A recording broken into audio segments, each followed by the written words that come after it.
और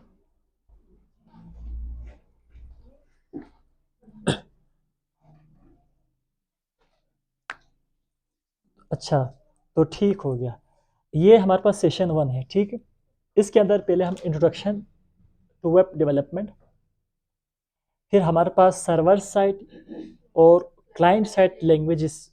अब ये लैंग्वेजेस से मुराद कंप्यूटर लैंग्वेजेस है, उसको देखेंगे, और पीएचपी। और इस कोर्स में पीएचपी हम पढ़ा रहे हैं, तो पीएचपी को ही क्यों हम यूज़ करेंगे। ठीक है, पीएचपी के रिलेटेड इंट्रोडक्शन होगा, फिर पीएचपी के फॉर्मली हम स्टार्ट करेंगे। ठीक है, पहले ओवरऑल टॉपिक का एक उसका इंट्रो करेंगे। टॉपिक्स टू बी कवर्ड, यानी इस स्लाइड के अंदर प्रोग्रामिंग, जनरली प्रोग्रामिंग से क्या मुराद है उसका इंट्रोडक्शन। प्रोग्रामिंग लैंग्वेजेस हमारे पास बहुत सारी हैं, उनको देखेंगे। फिर types of computer applications, client server architecture को देखेंगे कि जब एक ब्राउज़र से हम रिक्वेस्ट भेजते हैं तो बिहाइंड द सीन क्या चीज़ें उसके अंदर प्रोसेस इन्वॉल्व होता है। उसके बाद बात पीएचपी, ठीक है, और पीएचपी से हम फॉर्मल स्टार्ट करेंगे। ठीक है, अच्छा, making the most out of this course, have a clear idea of what you like to get from it. यानी इसका इतना यानी इस कोर्स से आप ये अभी से वो कर ले कि ये कोर्स करने के बाद आप कहाँ पे अपने आप को पाएंगे। ठीक है, जिस तरह HTML CSS आपने किया था, चलिए, तो इस कोर्स से भी आपको कुछ मिलेंगे। ठीक है, इसको मैं दोबारा से आस्क क्वेश्चन। ठीक है, आपको जहाँ पे कोई टर्म समझना है तो वहाँ पे रोक के पूछना है, या कहीं भी कोई मसला हो तो क्वेश्चन पूछें। ठीक है, गेट इन्वॉल्व से मुराद है कि आप आपस में भी डिस्कस करें, मतलब क्लास के दौरान नहीं, क्लास के बाद। ठीक है, आपस में ग्रुप डिस्कशन करें, ग्रुप प्रोजेक्ट्स जितना हो सके करें। ठीक है, practice and practice, backend development भी वही है फ्रंट एंड की तरह, जितना आपकी प्रैक्टिस उतना आपको अच्छा होगा। ठीक है, कॉन्सेप्ट ज़्यादा क्लियर होंगे। यही प्रैक्टिस से मुराद जो क्लास में करता हूँ वो तो करना ही करना है, इसके अलावा आप अपने एंड से खुद हार्ड वर्क करें। ठीक है, नोट्स ले लें, आप वो आपके ऊपर है, आप कंप्यूटर में सॉफ्ट में नोट्स लेना पसंद करती हैं या इस तरह हार्ड में लेना चाहते हैं, वो आपके ऊपर है। ठीक है, कोई उसके ऊपर रूल्स स्ट्रिक्ट नहीं है। बाकी गूगल से दोस्ती कर लें, कहीं पे कोई चीज़ समझना है तो गूगल से पहले पूछें। ठीक है, ये हमारे पास कुछ इसका अच्छा, प्री रिक्विजिट। अब HTML इस कोर्स के लिए प्री रिक्विजिट, यानी HTML का आना आपके लिए ज़रूरी है। वो इसलिए क्योंकि नॉर्मली हम PHP को उसके साथ कंबाइन करके यूज़ करते हैं। ठीक है, क्लाइंट साइड पे यानी PHP जब प्रोसेस करने के बाद जो भी कोड होगा वो HTML के फॉर्म में ब्राउज़र को सेंड करता है। तो आपको HTML का शुद्ध बुद्ध होना चाहिए कि उसके अंदर टैग्स क्या होते हैं, कैसे लिखते हैं, क्लोज कैसे करते हैं, कौन कौन से टैग हैं। फॉर्म लेना है तो फॉर्म के लिए कौन सा टैग है, टेबल की सूरत में आपको आउटपुट चाहिए तो उसके लिए क्या होता है, ये चीज़ें आप लोग को आइडिया है। ठीक है, अब यहाँ पे फिर हम HTML की चीज़ें ज़्यादातर डिस्कस नहीं करेंगे। ठीक है, CSS वो इसलिए क्योंकि यहाँ पे फिर हम क्या करेंगे, स्टाइलिंग वगैरह ऐड करेंगे, तो वही जाहिर सी बात है CSS ही हमारे पास मौजूद है। ठीक है, JavaScript because you will want make to make. ठीक है, बाकी जावास्क्रिप्ट के अंदर भी यूज़ अगर आपको आता है तो अच्छी बात है, ना भी आए तो आप कॉन्सेप्ट को रिवाइज कर लें। ठीक है, जो जो मोटे मोटे कॉन्सेप्ट है, जैसे कि जावास्क्रिप्ट के अंदर डॉम मैनिपुलेशन कैसे होता है, इवेंट हैंडलिंग क्या होता है, कैसे करते हैं। ठीक है, ये आना चाहिए आपको।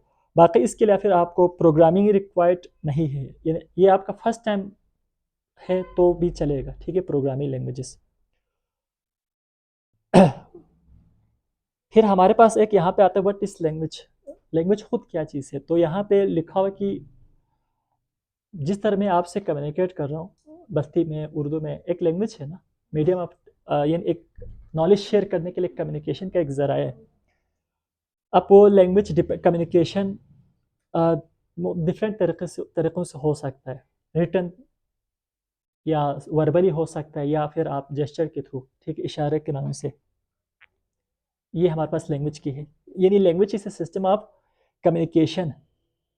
यानी नॉर्मली हम कम्युनिकेशन के लिए या नॉलेज एक्सचेंज के लिए या मैसेजेस की उसकी कम्युनिकेशन वगैरह के लिए वो मुख्तलिफ तरीक़ों से होता है। जैसे कि तौर पर मैं अभी आपसे कम्युनिकेट कर रहा हूँ, मैसेज कन्वे कर रहा हूँ, किस तरह कर रहा हूँ,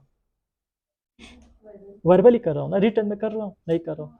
इसी तरह रिटर्न भी हो सकता है, जेस्चर के थ्रू हो सकता है, या फिर वर्बली हो सकता है। जिस तरह मैं आपसे इंग्लिश में या उर्दू में बात कर रहा हूँ, इसी तरह फ़र्ज़ कर लें मुझे कंप्यूटर से कोई काम करवाना है, या कंप्यूटर से कोई इंस्ट्रक्शन उसको देना है, उसको एग्जीक्यूट करवाना, तो कंप्यूटर को हमें कैसे बताएं? क्या मैं कंप्यूटर को कह सकता हूँ कि मुझे पानी दे दो? वर्बली नहीं कह सकता ना, या उसके लिए फिर अलग प्रोसेस हमारे पास होता है, ठीक है, जिसे हम आमतौर पर क्या कहते हैं, जिस किस चीज़ का यूज़ करते हैं? हाँ, प्रोग्रामिंग लैंग्वेज। यानी कंप्यूटर से कोई काम करवाने के लिए जिस तरह जावास्क्रिप्ट के अंदर किया था, तो हम मुख्तलिफ कंप्यूटर प्रोग्रामिंग लैंग्वेजेस हैं, उनको यूज़ करते हैं।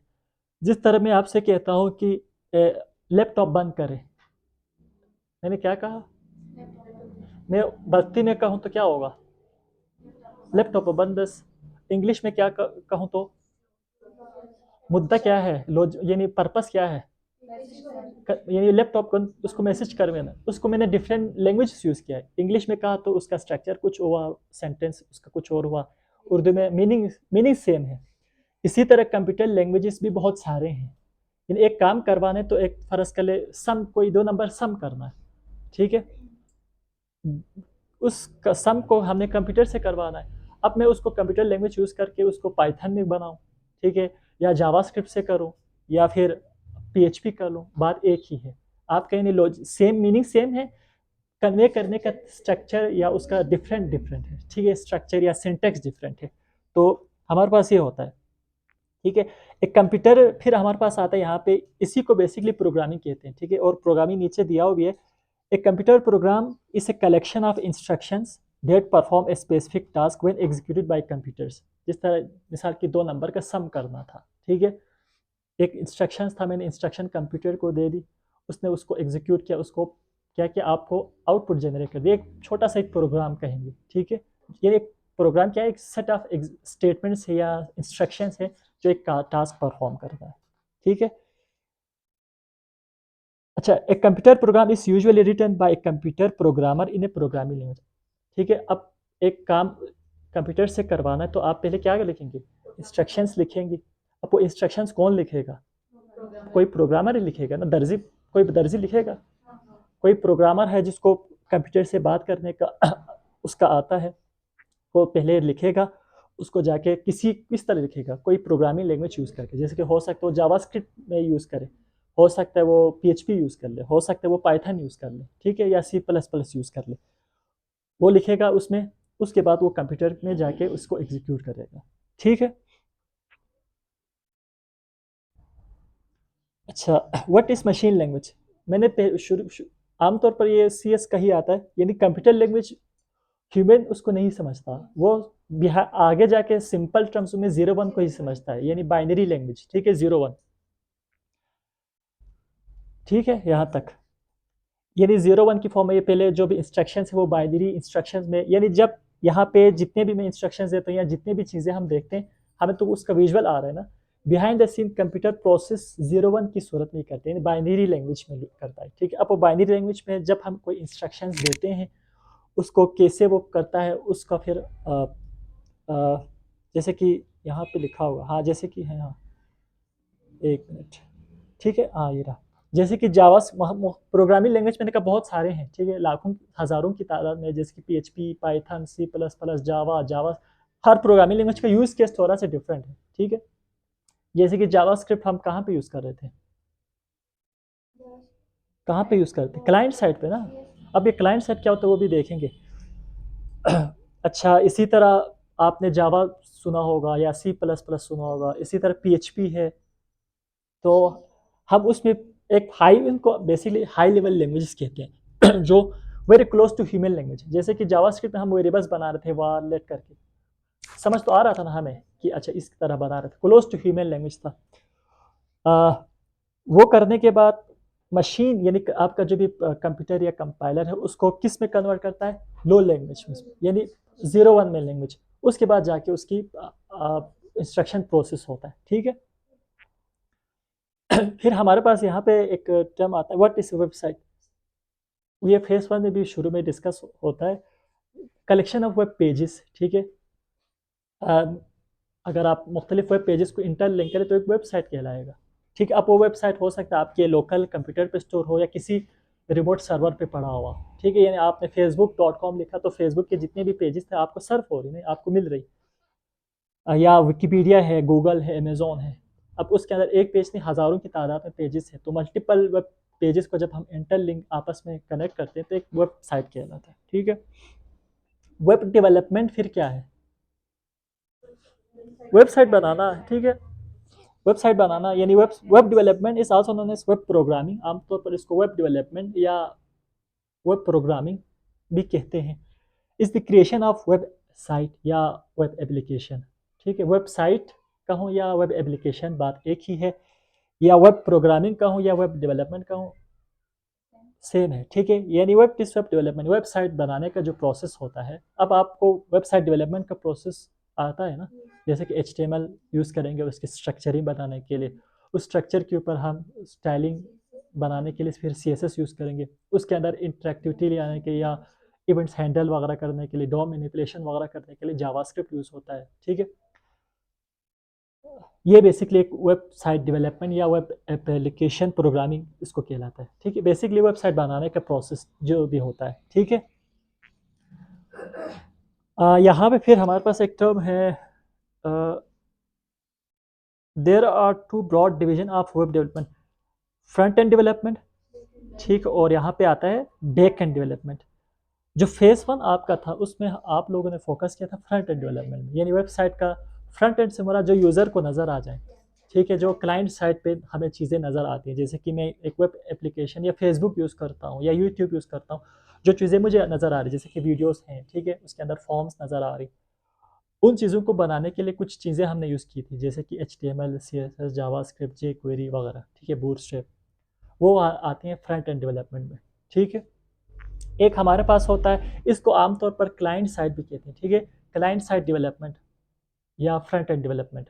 ठीक है, इसी तरह एक होता है सर्वर साइड डेवलपमेंट या बैक एंड डेवलपमेंट। इसमें हम बिहाइंड द सीन यानी सर्वर लेवल पे जो डेवलपमेंट होता है। ठीक है, यानी आपने फर्ज कर एक फॉर्म बनाया था, स्कूल मैनेजमेंट बना रही, स्कूल मैनेजमेंट के लिए आपने फर्ज उसका UI बनाया, यूज़र इंटरफेस, सारी चीज़ें हो गई, डेटा वहाँ से फ़र्ज़ के लिए फॉर्म के थ्रू आने के बाद डेटाबेस में स्टोर करना हो। ठीक है, उसकी प्रोसेसिंग करने के बाद डेटा दोबारा से फ्रंट एंड पे दिखाना हो, डायनेमिक वेब पेजेस, तो ये चीज़ें बैकएंड में आती हैं। ठीक है, बैकएंड डेवलपमेंट या server side server side development. अब इसको सर्वर साइड क्यों कहते हैं और क्लाइंट साइड को क्लाइंट साइड क्यों कहती है, इसके बाद आ रहा है। ठीक है, अच्छा फिर यहाँ पे एक टर्म आता है फ्रंट एंड डेवलपर। ठीक है, या क्लाइंट साइड डेवलपर। ठीक है, या फ्रंट एंड डेवलपर या क्लाइंट। हाँ ठीक है, उसका क्या मतलब है फिर? हाँ, जो डेवलपमेंट करता है विजुअली, जो अपीलिंग वेबसाइट्स बनाती हैं। ठीक है, बनाते हैं फ्रंट एंड पे, जैसे कि HTML यूज़ करके, CSS। ठीक है, वो होता है फ्रंट एंड डेवलपर कहलाता है, यानी उसके पास एक वेबसाइट का डिज़ाइन आता है, उसने कोडिंग उसकी करनी होती है फ्रंट एंड वेबसाइट का, वो फ्रंट एंड डेवलपर कहलाता है। फिर एक दो होते हैं ऐसे होते हैं जो बैकएंड में ज़्यादातर काम करना पसंद करते हैं। ठीक है, सर्वर साइड पे, उनको आमतौर पर बैकएंड डेवलपर कहते हैं। ठीक है, फिर हमारे पास कुछ ऐसे भी होते हैं जो दोनों कर सकते हैं, फ्रंट एंड भी बैकएंड, उनको आमतौर पर फुल स्टैक डेवलपर कहते हैं।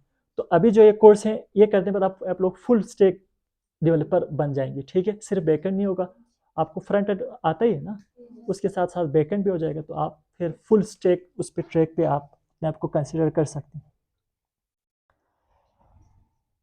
यहाँ पे फिर क्लाइंट साइड हमारे पास आ रहा है।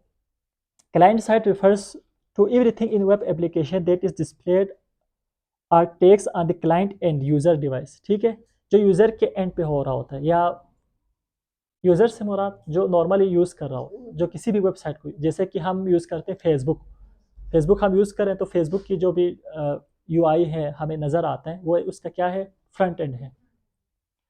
तो क्लाइंट साइड बेसिकली क्या हो रहा था फिर, this include what the user seize.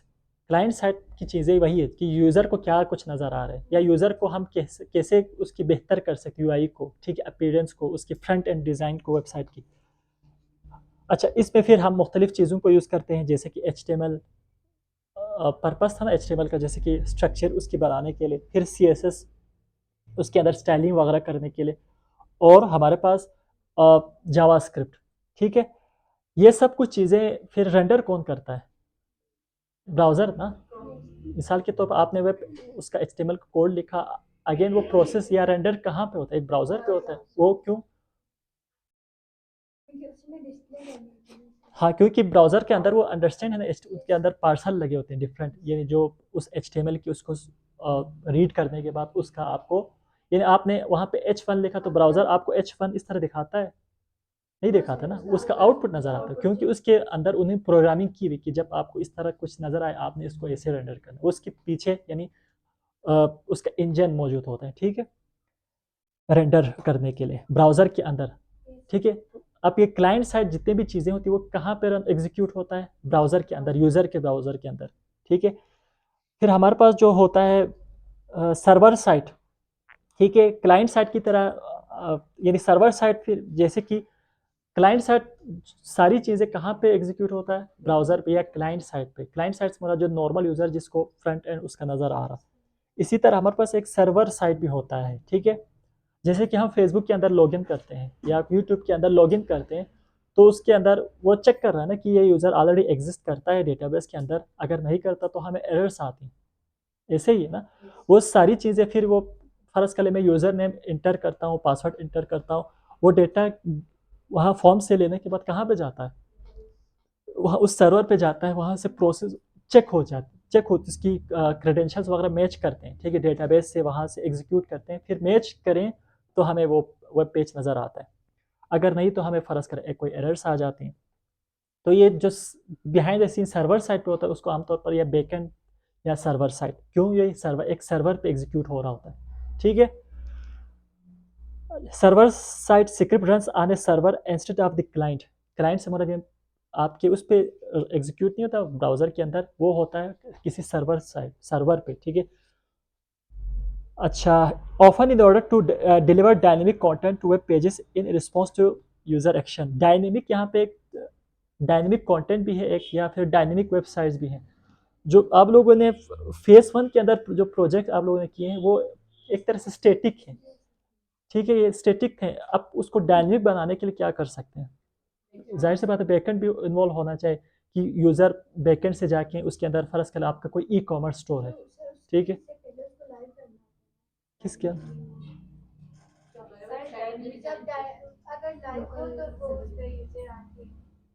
हाँ, कह सकते हैं, लेकिन नहीं, आप लोकली भी कर सकते हैं ना।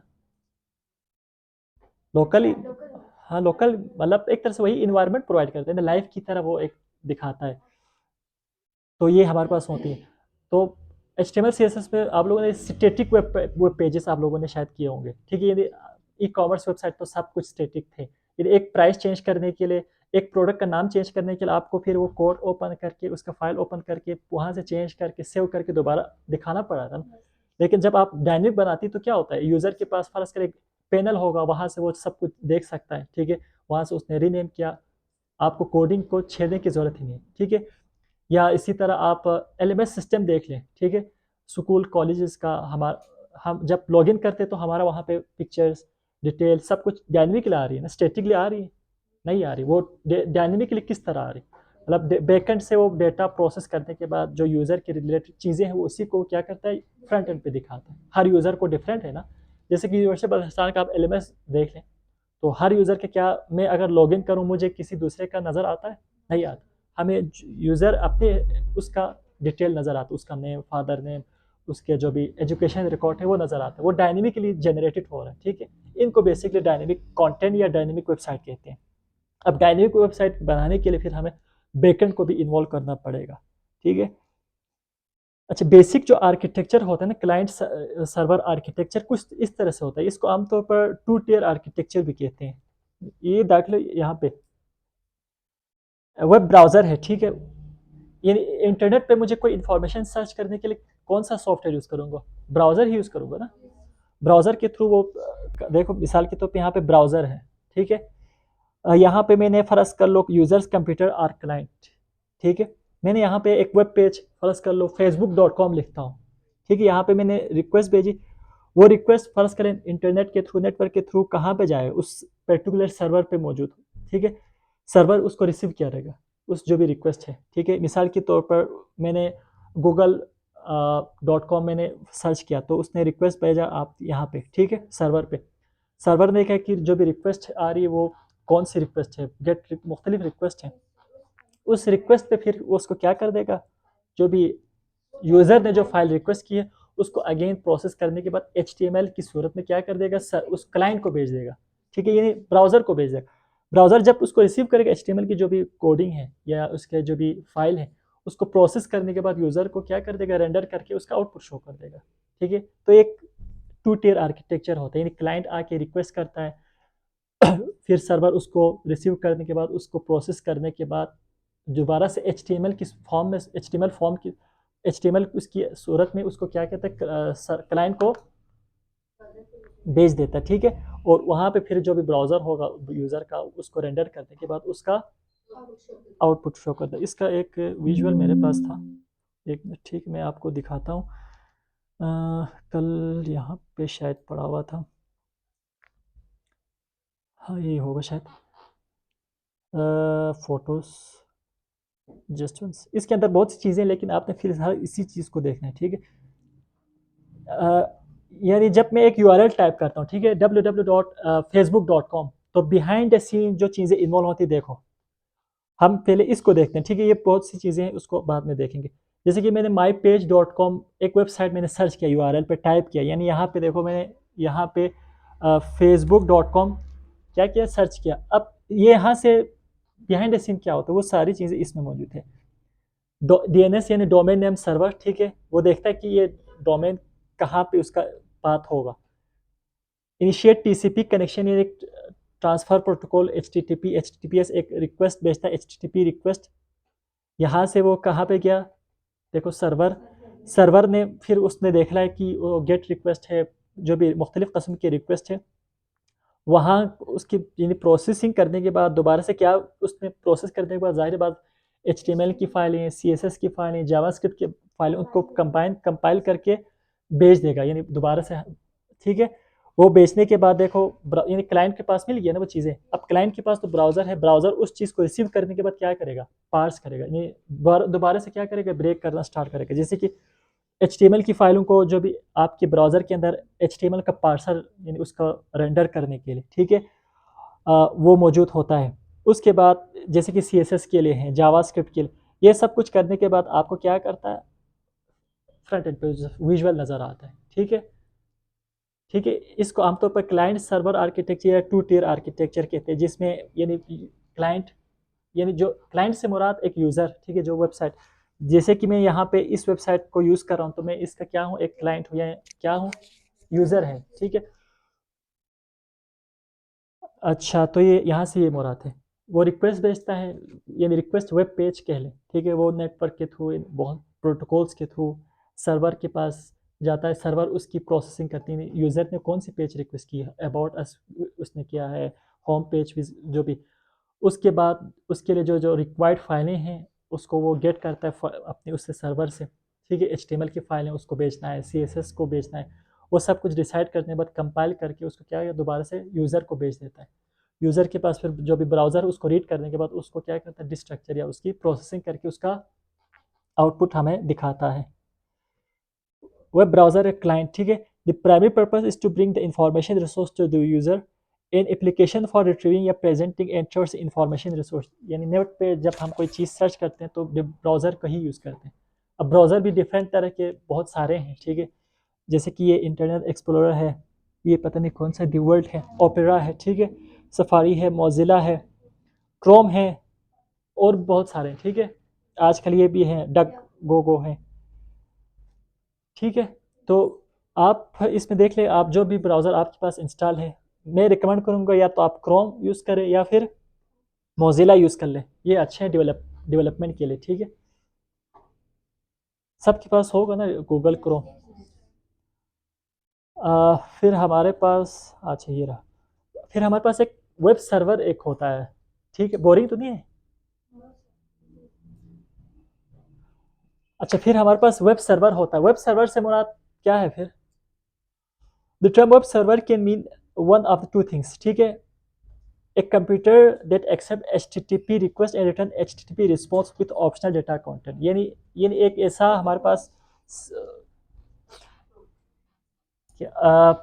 कंप्यूटर प्रोग्राम है, ठीक है, जो HTTP यानी हाइपर टेक्स्ट ट्रांसफर प्रोटोकॉल कहते हैं। नेट पे हम कोई चीज़ सर्च करते हैं तो उसका नेटवर्किंग में आता है ये वैसी चीज़ें, उसका एक प्रोटोकॉल के थ्रू होता है, यानी वो सिक्योर वर्जन में आपने ट्रांसमिट करना है या अनसिक्योरली ट्रांसमिट।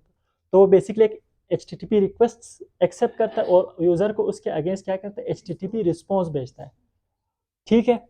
एक computer that runs a computer program as describe above, तो ऐसा कंप्यूटर जो HTTP रिक्वेस्ट रिसीव करता है और प्रोसेस करने के बाद यूज़र को HTTP रिस्पॉन्स डेटा भेजता है, इसको हम क्या कहते हैं, एक सर्वर कहलाता है। अभी ये लैपटॉप मेरे पास सर्वर क्या है, नहीं है ना, ये सर्वर नहीं है, लेकिन मैं इसके अंदर फर्ज कर नेटवर्किंग के थ्रू इसको कैपेबल करता हूँ कि ये HTTP कोई भी यूज़र से रिक्वेस्ट ले ले, उसको प्रोसेस करने के बाद यूज़र को डेटा भेज दे, फिर वो वेब सर्वर कहलाता है, ठीक है। अभी ये कन्फिगर नहीं है।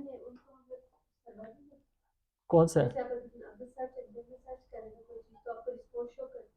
नहीं वो तो क्लाइंट होगा ना, मैं कह रहा सर्वर सर्वर।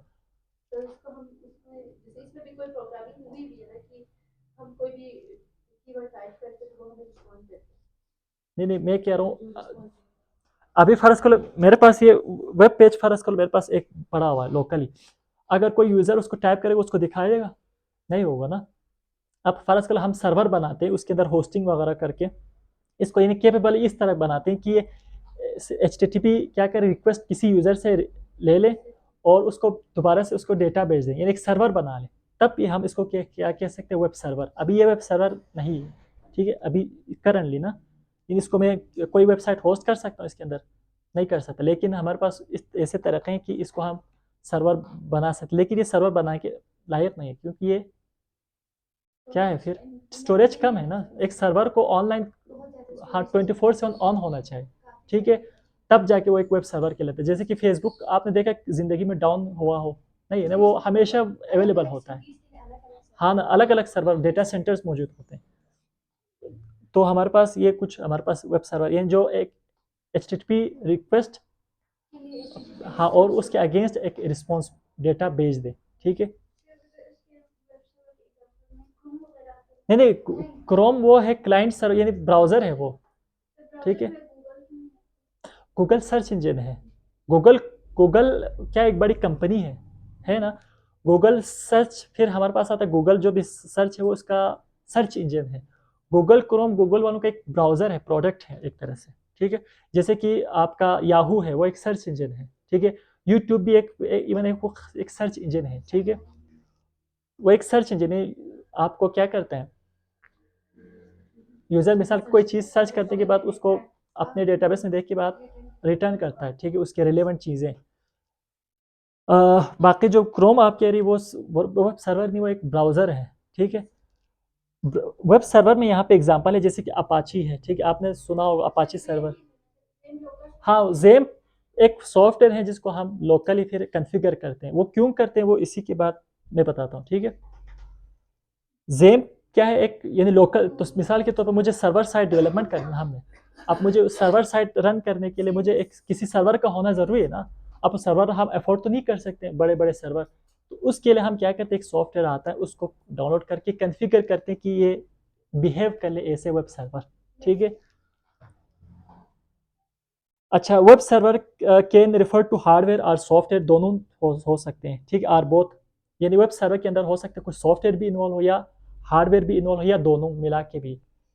जैसे कि on the software side a web server includes several parts that control how web user access hosted files at minimum HTTP server. अच्छा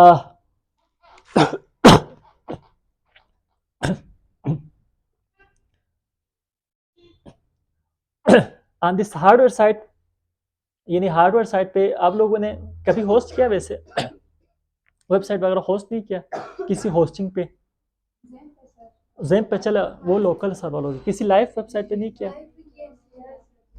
वर्डप्रेस क्या है ना, वही वर्डप्रेस वो एक आपने क्या किया, फर्ज कर ले वो जो जितने भी फाइलें थी वो उनके सर्वर पे डिप्लॉय किया या वहाँ पे स्टोर किया, उसके अगेंस्ट आपको एक क्या हुआ, एक URL मिला था ना।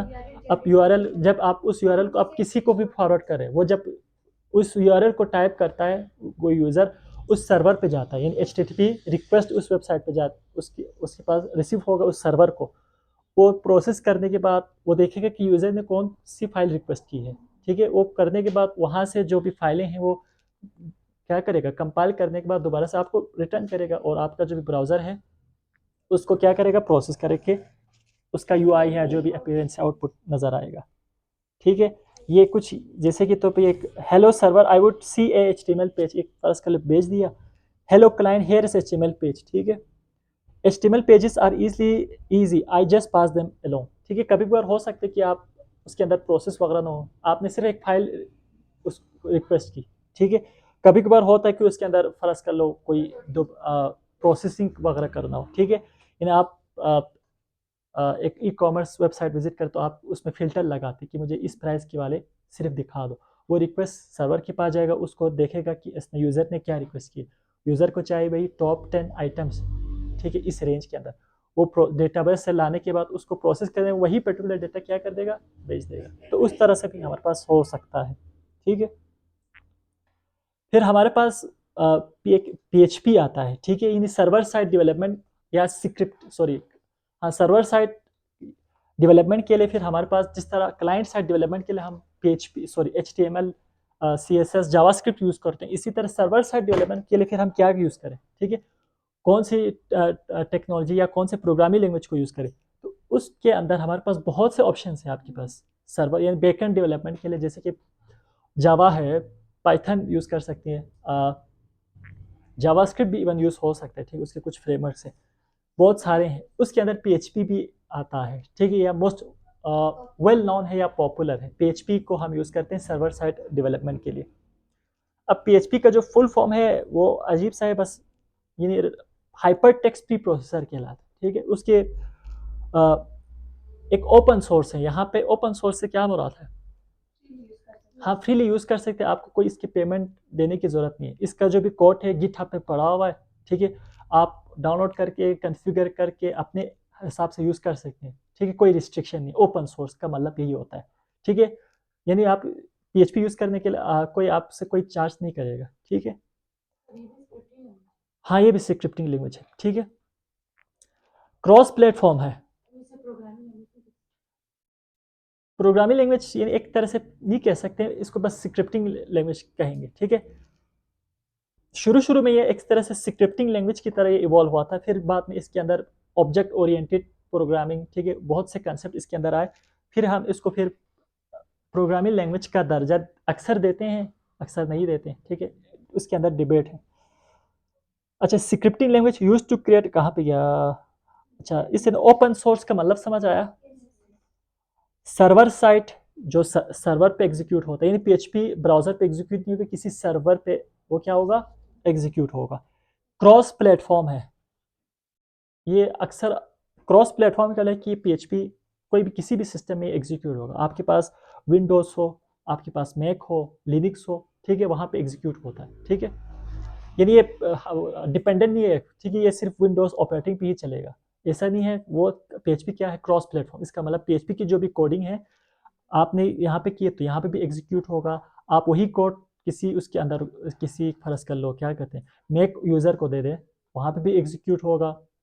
या आप किसी लिनक्स सिस्टम में भी चलाएं ना, ऑपरेटिंग सिस्टम, वहाँ पे भी क्या होगा, ये एग्जीक्यूट होगा। ये क्रॉस प्लेटफॉर्म होता है। Use to create dynamic web pages, dynamic का मैंने पहले बताया, ठीक है।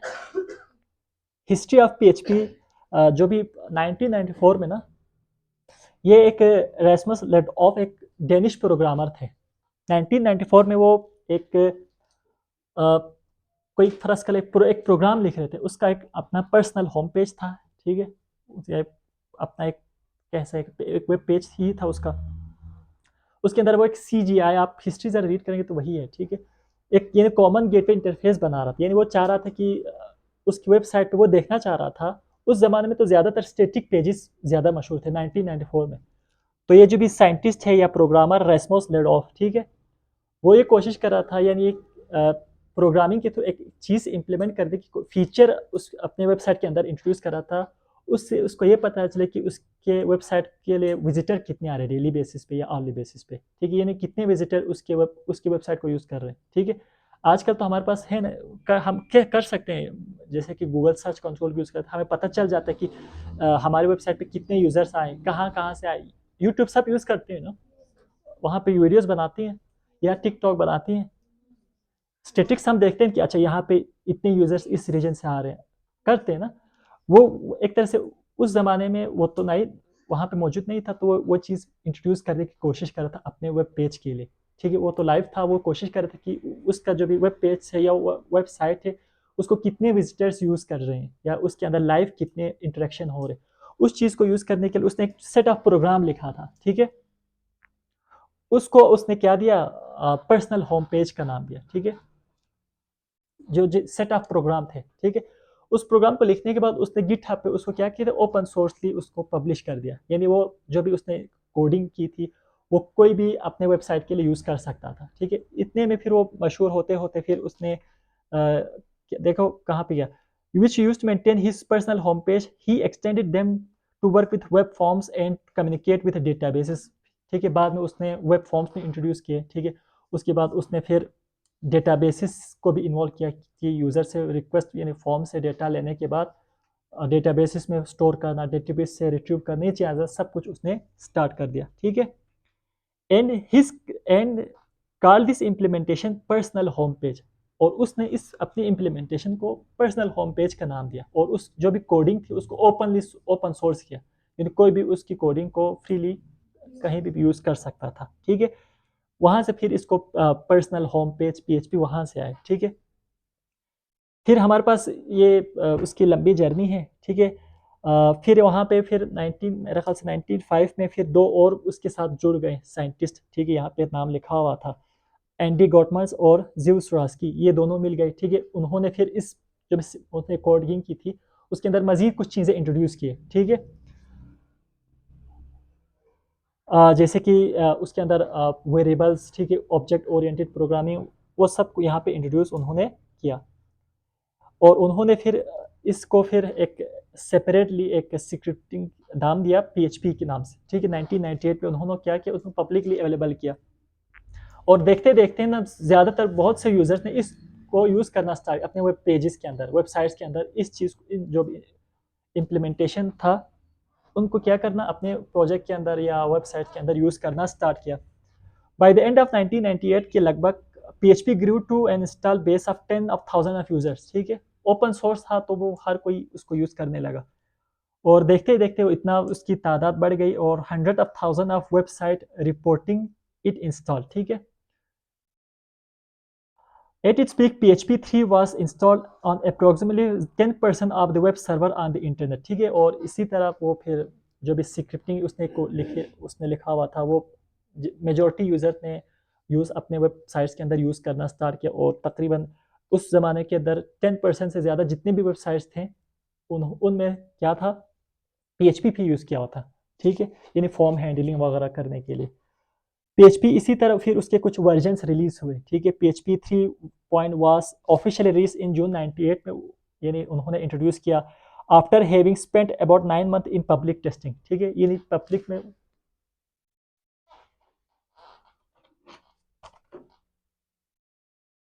रिकॉर्ड, तो उसका बेसिक ये है कि जो मार्केट शेयर है ना, मार्केट में जो सबसे ज़्यादा यूज़ होता है वो PHP ही है।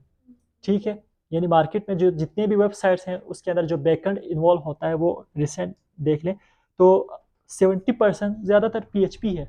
यानी आप PHP करने के बाद आपको जॉब आराम से मिल सकती है। ठीक है, क्या मतलब नोट भी है,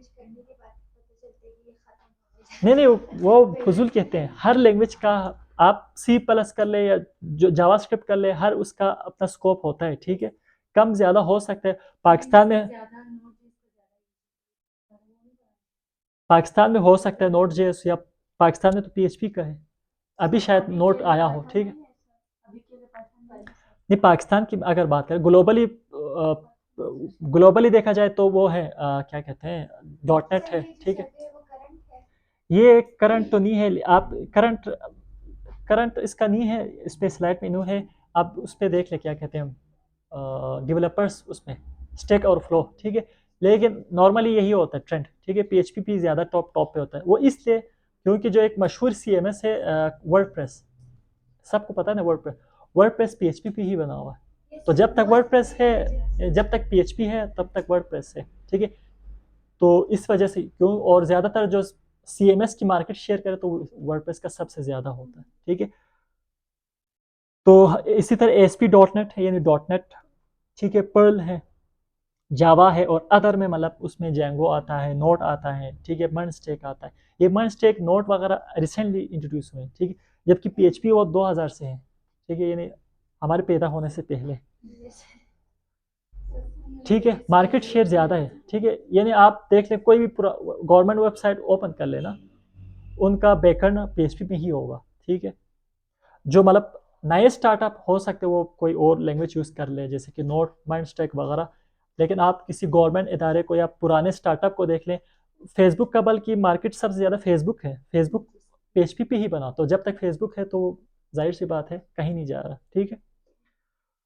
पॉपुलर वेबसाइट में ना PHP, हमारे पास याहू है वो यूज़ कर रहा है, फेसबुक हो गए, तो फेसबुक का आप यूज़र बेस देख लेना कितना बिलियंस में है, ठीक है।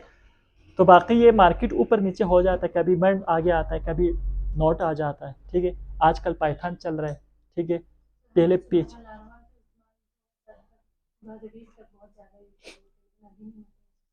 होता है, क्यों नहीं होता, नहीं, ये ओपन सोर्स है ना, तो आ जाते हैं, डिमांड कम ज़्यादा हो जाता है, लेकिन बिल्कुल ही ख़त्म नहीं होता है, ठीक, आ रहे ना, आते हो, वही वही कह रहा हूँ, ठीक है। ये ऐसे नहीं कि ये एकदम ख़त्म हो जाए, अगर ये ख़त्म होंगे तो भी शायद 10-15 साल लगेंगे मज़ीद, ठीक है। एकदम तो कोई टेक्नोलॉजी ख़त्म नहीं होगी, जैसे कि फेसबुक है वो एकदम से अपना कोड चेंज करेगा, नहीं करेगा ना, उसके लिए फिर वो कॉस्ट में मिलियंस डॉलर्स में वो जाती है। यदि PHP कोड को उसने फर्ज कर ले नोट में करना हो तो फिर उसके लिए फिर, या फिर हमारे यहाँ से एग्जांपल ले लो, फर्स्ट यूनिवर्सिटी ऑफ बल्तिस्तान है वो PHP पे बना हुआ, ठीक है। अगर उन्होंने वो नोट में करना स्टार्ट किया तो उसके लिए फिर दोबारा से डेवलपमेंट हायर करना होगा, ठीक है। तो इसी तरह सब कंपनी के साथ होता है। हाँ,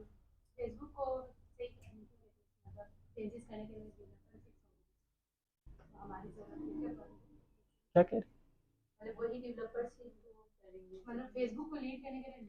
हाँ हाँ वो डेवलपर्स कहाँ से आएंगे, आप लोग ही आएंगे ना, नहीं हायर, डेवलपर्स तो हायर करते हैं ना, हज़ारों की तादाद में वो डेली बेस पे हायर करते हैं, डेली बेस पे जॉब ऊपर नीचे हो जाता है, ठीक है। क्या कह रहे, ये इनका वो जो भी इशू है ना, ये सबका होता है, शुरू शुरू में जब हमने भी सीखा था, ये आप लोगों ने सीखा, तो हम वो क्या कहते हैं ट्यूटोरियल्स देखते हैं यूट्यूब पे, भाई PHP ख़त्म हो रहा है, उसको वो सीखना स्टार्ट करो, फिर हम ये डर गए, PHP तो ख़त्म हो रहा है, हम जंप करते नोट पे आते, फिर किसी यूट्यूबर को सुनो भाई नोट ख़त्म हो रहा है PHP सीख लो, फिर दोबारा PHP पे आते, ये होता है, ठीक है, नॉर्मल है, लेकिन आपने घबराना नहीं है।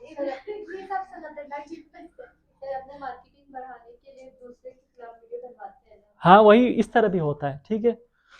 और PHP, मैंने कहा ये फर्स्ट एक तरह से स्क्रिप्टिंग लैंग्वेज है, यानी काफ़ी देर उसने क्या कहते हैं 1900 क्या क्या से था, 1994 से चल रहा है ना, अभी तक चल रहा है, तो मज़ीद और चलेंगे, ठीक है। मार्केट में डिमांड किसी का कम होगा, किसी का ज़्यादा होगा।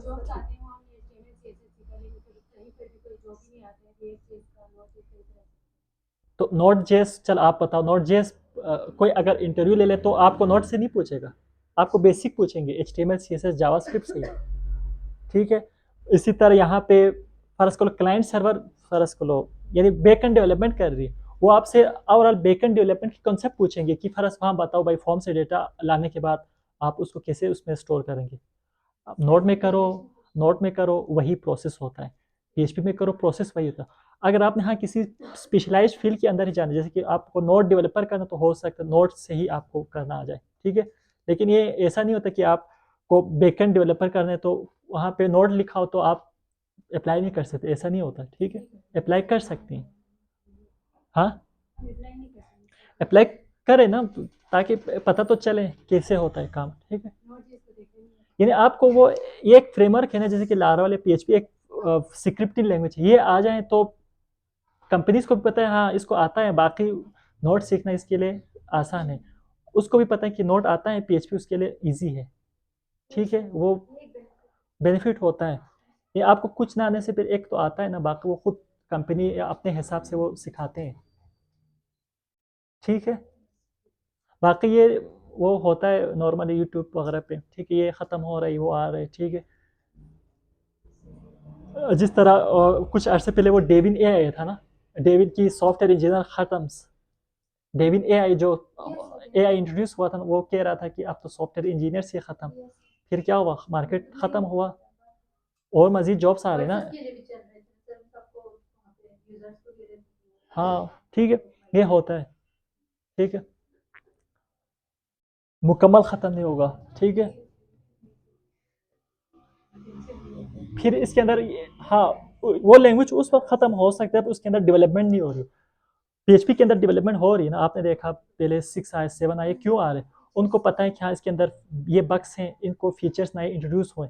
इसी तरह लारावल है, लारावल पहले 7 था 8 आया, अभी 11 चल रहा है।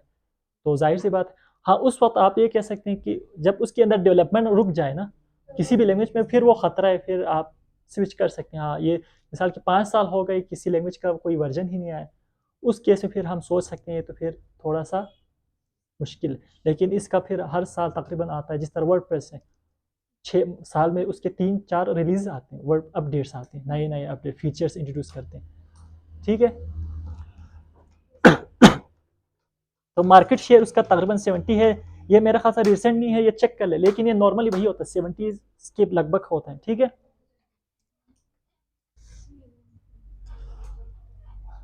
एस पी डॉट नेट है, पर्ल है, जावा, और इसी तरह अदर में वही नोट वगैरह आता है, मर्नस्टेक वगैरह, ठीक है। ये कुछ एग्जांपल्स है, जैसे कि तौर पर सिंपल सॉरी जावास्क्रिप्ट में कोई आपने अलर्ट मैसेज करा तो हम इस तरह कर रहे थे, ठीक है। इसी तरह पी एल पर्ल लैंग्वेज है, उसमें आपने इसी को इस तरह की एग्जीक्यूट, जैसे कि हेलो वर्ल्ड करना था, कोई मैसेज जनरेट प्रिंट करवाना तो वहाँ पे जावास्क्रिप्ट यूज़ करना तो अलर्ट यूज इस तरह किया, पर्ल है तो हमने इस तरह एग्जीक्यूट किया। बाकी पीएचपी या रूबी में कुछ ये एग्जांपल्स हैं, ये सिंटेक्स आपको दिखाने के लिए मतलब वही है, सिंटेक्स चेंज है। इसी तरह हम पीएचपी जब हम पढ़ते हैं तो हम क्या करते हैं, कुछ इस तरह का सिंटेक्स होता है, ठीक है। अब ये इसमें क्या लिखा वो भी हम, अच्छा रेफरेंसेस में ये उसके अंदर ये देख लो, ठीक है। हर स्लाइड के आखिर में इस तरह रेफरेंसेस होता है, इनको विजिट कर लो। विकिपीडिया का है, W3 सुकूल है, ठीक है। हाँ रेफरेंसेस ना जो यहाँ पे यूज़ कर, डॉक्यूमेंटेशन है, जैसे कि पीएचपी के बारे में पढ़ना है तो ये लिंक दिया हुआ है, इसको विजिट करिए, खुद सर्च कर लो, ठीक है। लिंक ओपन नहीं हो रहा तो अच्छा, ये तो सेशन 1 था ना, यहाँ तक किसी को कोई क्वेश्चन है? अच्छा अब हम आते हैं इसमें, ठीक है, ये हो गया इंट्रोडक्शन टू पीएचपी माइस्क्यूएल, और ये देखते हैं। और अब चूंकि हम इसको चलो वैसे डिस्कस करते हो, पीएचपी का तो हो गया, ठीक है। यानी हम क्लाइंट साइड पे ही काम करेंगे, तो client side sorry server side पे, तो सर्वर साइड पे हमें एक लैंग्वेज जो हमने पीएचपी सेलेक्ट किया, पीएचपी का इंट्रोडक्शन हो गया, दोबारा बताने की ज़रूरत नहीं है, ठीक है। अब यहाँ पे फिर बाद में आगे जाके हम डेटाबेसिस से भी काम करेंगे ना, डेटाबेस के अंदर डेटा स्टोर करना, डेटाबेस के अंदर डेटा रिट्रीव करना, तो एक डेटाबेस को भी होना चाहिए, एक डेटाबेस एप्लीकेशन का भी होना चाहिए। तो उसके लिए बहुत सारे डेटाबेसेस मौजूद हैं, जैसे कि ओरेकल है, माई है, ठीक है, SQLite है, बहुत सारे हैं। पीएचपी के साथ जो ज़्यादातर मोस्टली यूज़ होते हैं कंपेटेबल हैं, बाकी भी होते हैं उसके अंदर यूज़ कर सकते हैं। माई एक डेटाबेस एप्लीकेशन सॉफ्टवेयर है, ठीक है। डेटाबेस के अंदर यानी डेटा स्टोर करना, रिट्रीव करना, तो उसके लिए हम माई एसक्यूएल या माई यूज़ करेंगे, ठीक है। इसी तरह आ, उसके बाद एक सर्वर, हमें यानी एक सर्वर की इन्वायरमेंट होनी चाहिए जो एक रिस्पॉन्स गेट करे, रिसीव करे, उसके अंदर प्रोसेस करने के बाद यूज़र को भेज दे। तो दो ऑप्शन है, यानी पीएचपी की जो फाइल है एग्जीक्यूट करने के लिए हमें किस चीज़ का होना, किस हमारे पास पीएचपी होना ज़रूरी है ना, तो हम पीएचपी इसको इंस्टॉल करेंगे। इसी तरह डेटाबेस है तो हमें क्या करना पड़ेगा, एक डेटाबेस इंस्टॉल करना पड़ेगा, उसको कॉन्फ़िगर करना पड़ेगा। इसी तरह एक सर्वर, एक तरह से सर्वर का इन्वायरमेंट की तरह बनाने के लिए एक सर्वर की ज़रूरत होगी, ठीक है। तो हम अपने इसको यहाँ पे लोकली एक सर्वर बनाते हैं। तो इन चीज़ों को अलग अलग इंस्टॉल करने के, जिन पीएचपी को आप अलग इंस्टॉल करें या अलग अलग करने की जगह हम क्या करते हैं, एक एप्लीकेशन है जेम के नाम से, ठीक है। यहाँ पे नेट क्यों नहीं आ रहा, चले नेट नहीं और आप यहाँ पे सर्च कर लेना, यहाँ पे सिंपल ज़ैम्प डाउनलोड, ठीक है। ज़ैम्प डाउनलोड कर ले, वहाँ से आपको जो भी फर्स्ट वेबसाइट है वहाँ से उसको डाउनलोड कर ले, ठीक। इंस्टॉलेशन सिंपल है, मेरे पास शायद इसका सेटअप पड़ा हो, मैं दिखाता हूँ उसको कैसे आपने इंस्टॉल करना है। इस तरह का आपके पास होगा, ठीक है। इन इसी के अंदर सब कुछ पैक है आपके पास, इसी के अंदर डेटाबेस मिल जाएगा, पीएचपी भी इसी के अंदर है, सर्वर भी इसी के अंदर मौजूद है, उसको बस कॉन्फ़िगर करना है और इंस्टॉल करना है, ठीक है। तो इंस्टॉल करने के लिए मैं दोबारा इंस्टॉल नहीं करता क्योंकि मेरे पास है, बस आपको वो प्रोसेस दिखाता हूँ, ठीक है। इसको आप ओपन कर ले या यूएसबी में ले ले अभी, ठीक है यूएसबी किसी के पास?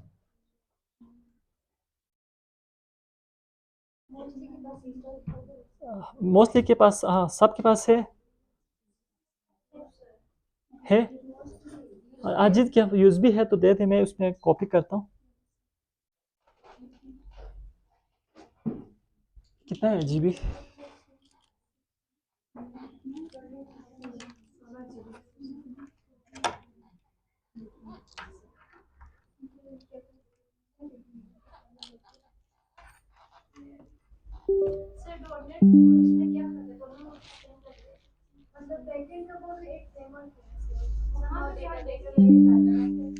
आप डॉट पढ़ रहे हैं?